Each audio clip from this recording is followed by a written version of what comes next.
Death Valley National Park, the hottest, lowest, and driest place in North America. This is stop 2 on our 5 parks and 7 days road trip, and we only had 24 hours to see it all. But once we arrived, a road closure made us realize things weren't going to go as planned. We couldn't go any further, and that's a shame because that was pretty much everything we had planned to do for today. Still, with 1 day to explore, we set out to make the most of it and find out if you can experience the best of Death Valley in just 24 hours. It's about 4 hours and 20 minutes from where we are in Joshua Tree, so that should get us there straight in the afternoon. I'm hoping we can do a little bit of sightseeing first, stop at some sites, and then set up the tent, making sure we have plenty of daylight to give us a hand. The drive to Death Valley isn't the most scenic, but as you get closer, the landscape really starts to shift, turning more dramatic with every mile. We entered from the east, taking Highway 190 through Death Valley Junction. Our first stop, Zabriskie Point. This iconic overlook gives you a sweeping view of the Badlands below. A maze of yellow and brown striped hills carved by water and time. Beyond the Badlands, you can spot the white shimmer of the salt flats across the valley floor, soon to be our next stop. But first, we head to Furnace Creek Campground, where Jimmy and I are spending our first ever night camping. After a quick setup, we hit the road toward Badwater Basin, only to find out we're in for a surprise. So, a bit of an update. When we went to go down to Badwater, almost as soon as we turned down the road, it was blocked off, and there's a sign that says flooding. So we couldn't go any further, and that's a shame because that was pretty much everything we had planned to do for today since it's close to the campground. So that means we won't get a chance to go to Badwater Basin, Devil's Golf Course, the Natural Bridge, I think was the walk we were going to do, and then the Artist Palette Drive. So that kind of takes away from a lot of what we wanted to see, but we are going to double back and head to Dante's View. Initially we decided not to stop there on our way so that we could get the tent set up and see the other things, but now we have time, so we'll get the view. I won't lie, I'm more than a little disappointed, not with the park of course, but with myself. Sure enough, on the National Park's website it says clear as day the Badwater Road is closed. But on the flip side, we get to enjoy golden hour here at Dante's View.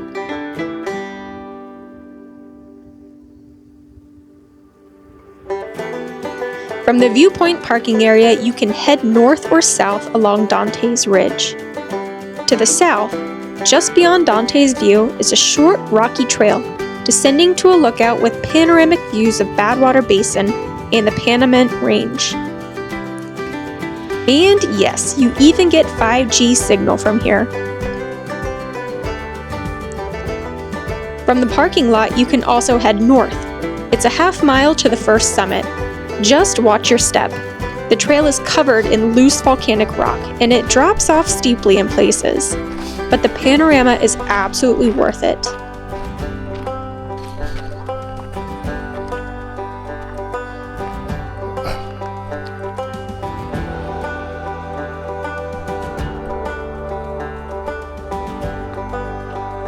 Now's a great chance to pause and reflect on the rugged beauty. Take a deep breath. Listen to the stillness that surrounds.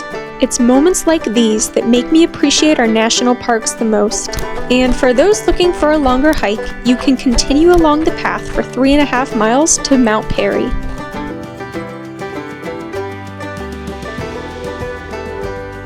As for us, it's time to turn back so that we can attempt to cook our dinner with some daylight. We pat ourselves on the back for our creative cooking flair at the campsite. Tonight we're serving up baked potatoes, sausages, and chili, with a side of amazing starlight on the side.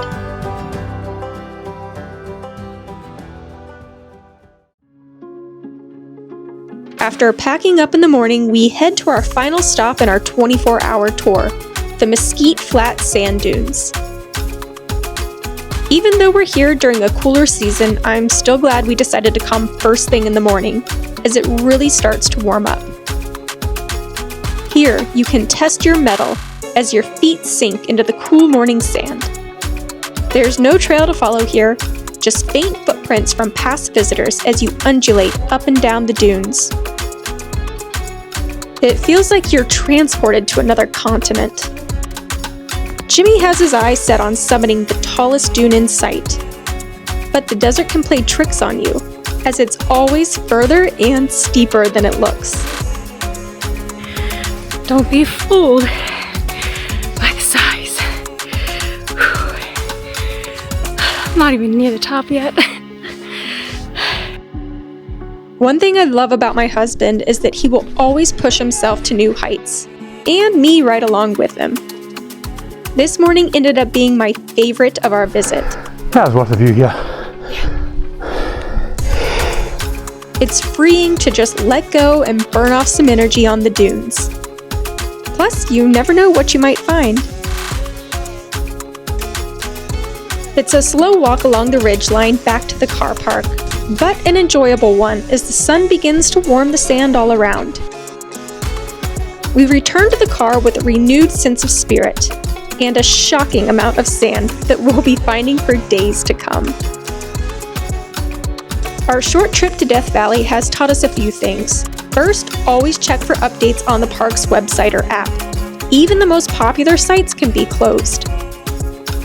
And second, don't be afraid to let loose. The desert has a way of getting under your skin. The quiet, the colors, the sense of space.